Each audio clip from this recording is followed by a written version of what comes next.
Hi, everybody.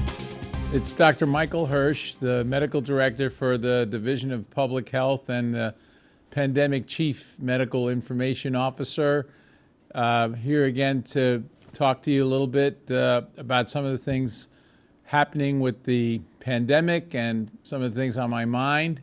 Sometimes those things don't always jive up, but I hope that we can have a little conversation today. 2020 is just an amazingly cruel year. So many of us have lost loved ones. So many of us have had friends and neighbors that have gotten hospitalized. We don't have the vaccine yet, although I know it's going to be coming in 2021. We don't have a definitive cure. We saw that there are a lot of very nice new medications that are out there to try to make the disease less severe if you do get it. And that's all very encouraging. We learned a lot from the spring surge that we had. Now we're in the middle of the winter surge. And most of you have been hearing me say over the course of the last few months that we're trying desperately to prevent a twindemic. Twindemic meaning a peak of both the COVID virus in the winter and the flu virus in the winter.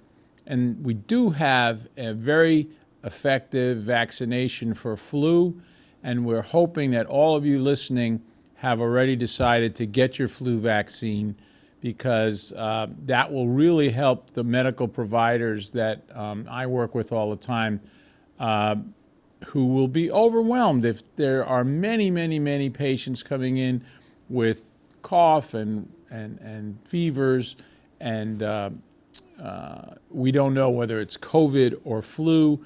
It changes how we have to organize the emergency department, the urgent care places, and potentially have to take a step back again from normal hospital function like we did back in the spring. What I wanted to talk about a little bit is the fact that there's just a natural gravitational pull this time of year to want to be together. This is dated from the time that we were cavemen. In the wintertime, as the cold weather came, humans wanted to gather together, huddle together for warmth, for companionship, because the elements outside are so cold, windy, blustery, snowy, rainy. It's not a friendly time. And we in New England are used to having, pretty rough winters. I don't know how this winter is going to be, but I do know that everybody's going to feel that urge to gather together for Thanksgiving. That's our, most wonderful holiday. It's non-denominational. Everybody just gets to be with each other, and we eat our fill, and we watch great football games or movies, or we go shopping on Black Friday and plan on that. It's going to be different this year. It has to be different. And I'm appealing to you because so many of you listening are the elders of your families, right? The matriarchs, the patriarchs, the people whose experience and wisdom everyone in your family looks up to. And you're the people that could help make the most worthy and weighty advice to the rest of your family, okay? We can't have huge family gatherings like we normally do on Thanksgiving. The 15, 20 people around a big table, everybody cutting the turkey, everybody, passing out the pies to each other, everybody, kind of sitting around the living room watching a football game. You can't assume that the folks that you love, no matter how close you are to them, have not become silent spreaders of the COVID virus. Dr. Birx from the CDC was just in New England telling us that this is the way she sees the Northeast having its second wave, that it's not coming the way it did in the fall, in the spring, from overseas travelers coming back, college students coming back from semesters abroad, big conferences like they had at the Biogen conference in Boston. This is coming from people who are working in factories, who are working in restaurants, who are working in other retail outlets. They love each other enough at work, and then they hang out with each other at home. And they'll make backyard barbecues for each other, and they'll invite each other over to their houses. They carpool together. This is how one person with the COVID virus can spread it to a whole bunch of different families. And that's what we're seeing at the Department of Public Health. That's the spread that we're seeing. It's from family gathering and friends gathering.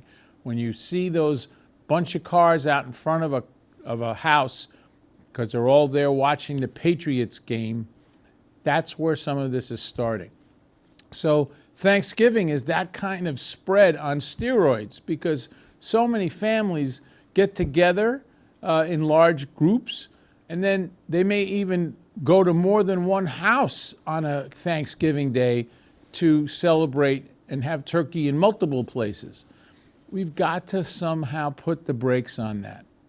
It's very, very critical, because what we don't want to see just at this critical juncture of this twindemic time, like I mentioned, that people are getting sick. And gosh, to get sick from a Thanksgiving feast where you're so excited about seeing your loved ones, and then you end up feeling so guilty, oh my God, did they get it at my house? Well, you don't want to have that. So I'm suggesting to you that we don't have all the answers to this yet. I know there's going to be several advisories put out by the CDC, by Governor Baker, by City Manager Augustus and the mayor about how we can celebrate Thanksgiving in a new way, in a different way. Maybe you make your pumpkin pie, and instead of staying with your loved one to eat it, you drop it off at their porch. Or you decide to do a Zoom Thanksgiving, where you make some speeches, you maybe make a couple of toasts, everyone goes around and says on the Zoom, what am I thankful for? Alternative ways of socially connecting, but being physically disconnected. Because that's the key. We can't afford to have everyone gathered together this year. Despite the wonderful songs we sing for Thanksgiving about gathering together, or over the river and through the woods to grandmother's house we go, grandmother is at big risk for getting COVID. The long-term care facilities are still our weak spot, and the people that are over the age of 70 are still the most vulnerable as far as getting really sick from COVID. Most of the people that we're seeing now that are getting the COVID virus are in that 20 to 50-year-old age group, where they don't really have as much of a likelihood of getting super sick. Some of them do get very super sick. I'm not taking anything away from that. We've had some real tragedies in healthy young people that have gotten sick and even died. But they're not as likely to get this as their elder brethren, and that's why we can't go to grandma's house to do Thanksgiving this year. Thanksgiving's got to be done very, very differently. Now, the other thing I wanted to mention to you all, and I feel like I'm being a Debbie Downer here because I wish I could say something super upbeat for you all. Well, I will say this. I love Worcester. I think that Worcester has been so incredibly responsive to all the advice and the advisories that certainly the Department of Public Health has put out, the State Department of Public Health has put out. We've had amazing compliance with all the advisories. There have been a few bad actors, a few retail places, a few places where masks haven't been worn, some nighttime shenanigans at bars and other kind of clubs. But by and large, we've been a very compliant community. So the virus ticking up like it has is not a reflection so much on the community like bailing on all these advisories. Yes, there's a lot of fatigue about it. People want to go back to their lives. People want their kids back in school. I get all that. But by and large, what this is telling us is this virus is a tough son of a gun. This virus is not going to let up. Until we get vaccinated as a country, we are going to still be fighting this virus. And I think that fight is going to go well into 2021.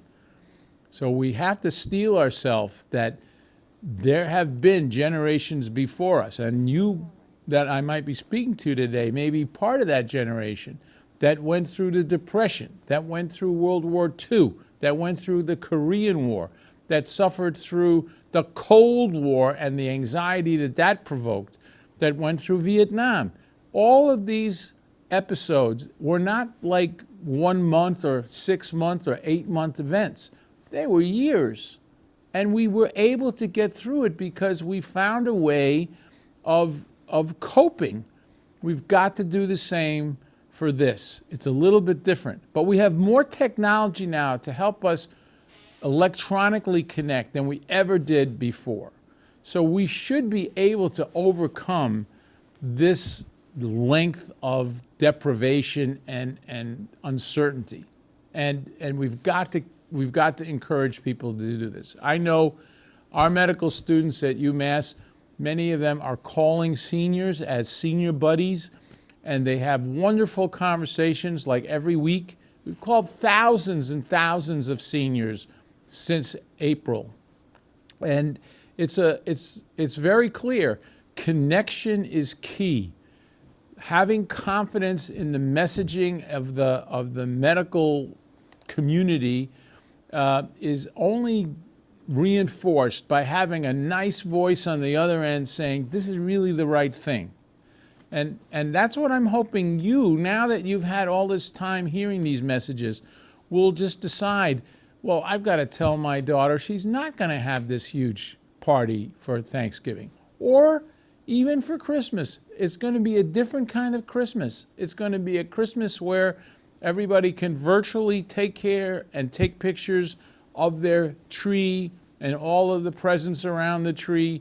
People can do their Kwanzaa or their Hanukkah, whatever they do around the holiday then, got to be done in a very safe and private celebration. So you're really doing the immediate family that you know has been safe. And if for some reason you've got to take in people that are coming from out of town, they want to be around, they should be tested when they come, and they should wear masks around you if you don't know whether they're safe. If they're coming from the South, if they're coming from 40 of the 50 states right now, the numbers for COVID are going up. So there's not many that are safe enough that you can just let them into your home and just assume they're virus-free. So I know this is a very, very hard message to hear because I feel that in many ways you've gone through enough.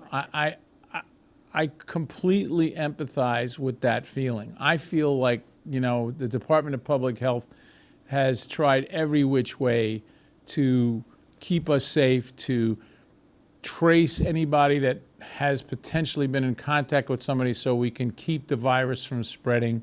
It's an endless task. My folks at the DPH have been working 7 days a week, and they work about 18-hour days, and you almost never, if you have a question or an issue, we text each other or call each other that somebody doesn't answer right away. I mean, that's the kind of dedication. And it's not, our department is one of many in the city. And City Manager Augustus should be very, very proud of the fact that all of his departments have worked in this way. The Department of Public Works, the Police Department, the Fire Department, the Emergency Medical Services, our Emergency Operations Center. We just have human resources. You can name a million different departments within the city. They all have worked tirelessly to try to keep us safe. You know that we have had a lot of concern that this virus has disproportionately affected the community of color, the Latinx community, the underserved populations, and Commissioner Castile, the doc who is my boss, she's the Commissioner of Health and Human Services, has worked with UMass and the Health Equity Task Force to set up testing sites in all of the distressed neighborhoods, free testing sites that also give out flu shots and have also helped with voter registration and census registration, which has been amazing. And thousands of people have taken advantage of this. And so we are really looking out for you as much as possible, but we're going to need you to help us over this holiday season. The holiday season is going to be very, very tricky. And if Thanksgiving and Christmas doesn't get us, what's going to happen with quote unquote first night and all of the normal revelry that happens around New Year's? Can't happen in the same way. It just should not happen, because if it happens in the same way, people are going to die. And we just don't want that. We already have around 300 deaths and almost 7,000 cases here in Worcester itself, and even more in central Massachusetts. And we just don't want to see that number rise up exponentially as we get into the winter months. So I would ask you guys to brainstorm. You are in touch with the rest of your family. You are in touch with other seniors that you might be hanging out with. If you're not a senior, your friends in your immediate, Zoom world where you're connecting that way, or if you're just, on the phone, talk to each other about what their plans are and emphasize to them, tell them that from the public health standpoint, we just don't think that those holidays are going to be normal and should be normal until the vaccine comes. And when the vaccine comes, it's going to take us a good 6 months to get it widely distributed enough for us to have the kind of herd immunity you hear about a lot on TV. We want herd immunity to come from vaccination. We don't want it to come because so many people have gotten the disease that that's how everyone feels immune.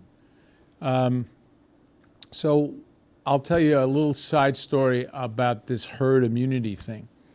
Herd immunity would mean, okay, I got the virus and now I'm immune. And today, when I'm taping this anyway, they just announced the first documented case of someone who had COVID-19 in the spring, was cleared, didn't have it anymore, had antibodies, and now got it again. So we don't think that these antibodies that you get from getting COVID give you long-term immunity, but it does give you a long-term self-image of being immune. That's not cool. I think that once people get the disease, if you are lucky enough to sail through it and not feel too terrible and you're kind of back into your world, don't just assume that 3 months later you can do anything you want and go anywhere you want and don't have to wear a mask and don't have to do the distancing and don't have to do all the things we've been recommending, because now we know for sure people can get this again. The other thing I want to say is that people who get this, we don't really know whether this is one of those viruses that comes back like 50 years from now. Like, remember in your youth, you might have had chicken pox, and that same virus comes back as shingles years and years later. It lies dormant in your body, sleeping, and then suddenly rises up to be shingles, which is one of the most painful and nasty things that an elder can experience. So we don't know that. And we also are starting to see now from people that had the disease back in the spring. They're coming back in with difficulties with concentration, with difficulties with exercise because their heart muscle function isn't so great. Also, their legs are hurting them. They have some kind of muscle damage. All of these things we're learning about. We are, as the city manager says all the time, we are flying the plane while we are building it. We just don't know enough about this virus. That's why it's called novel or new. So we don't want to get herd immunity by everybody getting the disease because it may long-term be very, very bad. There may be more illness from this down the road. So the vaccine is not going to do that to us. The vaccine is going to be a way of getting the herd immunity without getting sick and also without getting sick years down the line. So that vaccine is going to be an unusual one because at least the three main companies that are sending out vibes like they're going to be done with their trials by the end of the year, almost all of them need a booster within a month of getting the first dose. So that's what my department is spending a lot of time on, is figuring out how we're going to have like a massive vaccination program where people can drive in, get the vaccination, drive out, like come January, February, March, and then come back and get the right second dose, and then hopefully the immunity that we're looking for will be here, and we will feel much better about that. So I know I've taken up a lot of your time. I am, again, so proud of the community.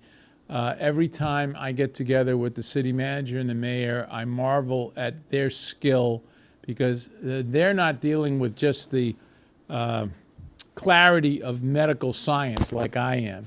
They're dealing with the emotions. They're dealing with the politics, and they're dealing with just John Q. citizens coming up to them or emailing them or calling them and complaining, and also some that are just super desperate.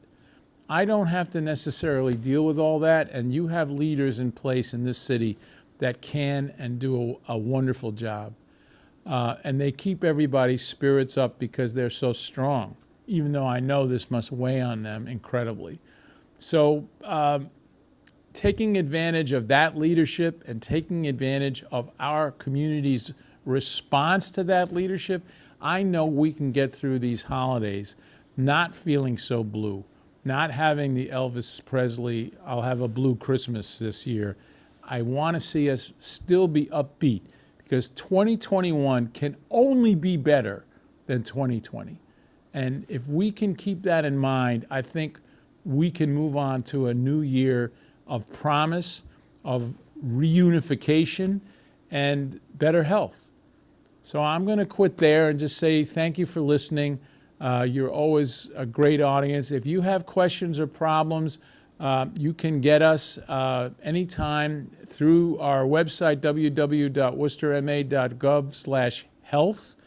And I'm around. So they know how to get me, and I will be happy to speak to any of you or answer any of you by email, whatever you'd like. So thank you for listening, and I hope you have a wonderful holiday season. Stay safe, be sensible, do the 3 W's. Wash your hands, watch your distance, and wear your mask. Wear your mask.